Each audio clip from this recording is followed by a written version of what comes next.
আজকে একদম রান্নাঘর থেকে শুরু করছি, বেশি দেরি করবো না, অনেক অনেক দেরি হয়ে গেছে, কারণ দুপুর হয়ে গেছে, লাঞ্চের জন্য রেডি করতে হবে। তো আর গরমকালও পড়ে গেছে।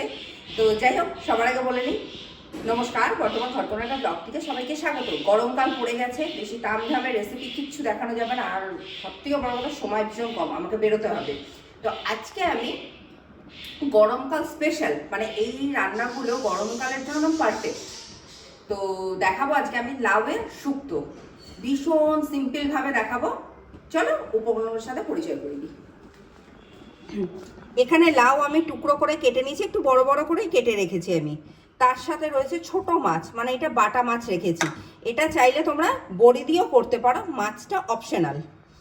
নুন আর মেথি, উপকরণগুলো দেখিয়ে দিলাম। আর শুক্তো করবো যেহেতু সরষের তেল দিয়ে করছি, প্রথমে মাছগুলো ভেজে নেবো, তার জন্য তেলটা গরম করতে বসিয়ে।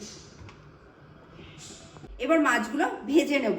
আমি আগেই বলছি, আমি মাছ দিয়ে শুক্তোটা করছি, তোমরা চাইলে এটা মাছটা না দিয়ে বড়ি ভেজেও করতে পারো, ভালো লাগবে।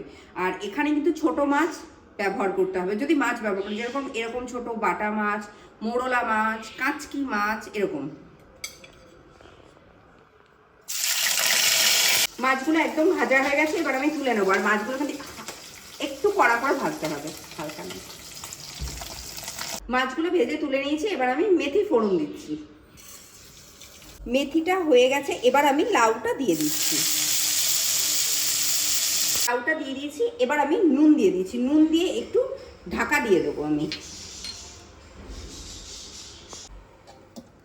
ঢাকা দিয়ে একটু রেখে দেবো বেশ খানিকক্ষণ।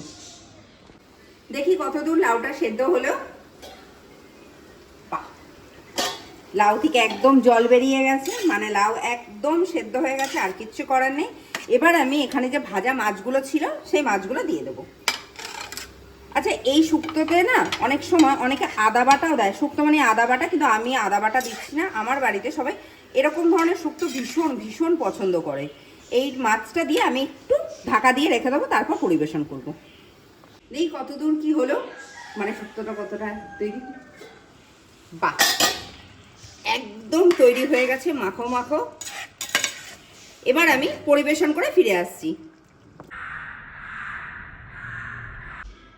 রান্নাটা তো দেখলে, মানে শুক্তোটা তো আমি এইভাবেই করলাম, কারণ আমার বাড়ির লোকেরা এইভাবে খেতে ভীষণ ভীষণ ভালোবাসে। তোমরা তো অনেক রকমের শুক্তো খেয়েছো, এটা ট্রাই করো, আশা করি খুব খুব ভালো লাগবে। আর গরমকালে এই ধরনের হালকা খাবারই ভালো লাগে। তো যাই হোক, আজকের ভিডিওটা এই পর্যন্তই থাকুক। আর যদি ভালো লাগে থাকে, সাবস্ক্রাইব করো, শেয়ার করো, লাইক করো, কমেন্ট করো, ঠিক আছে।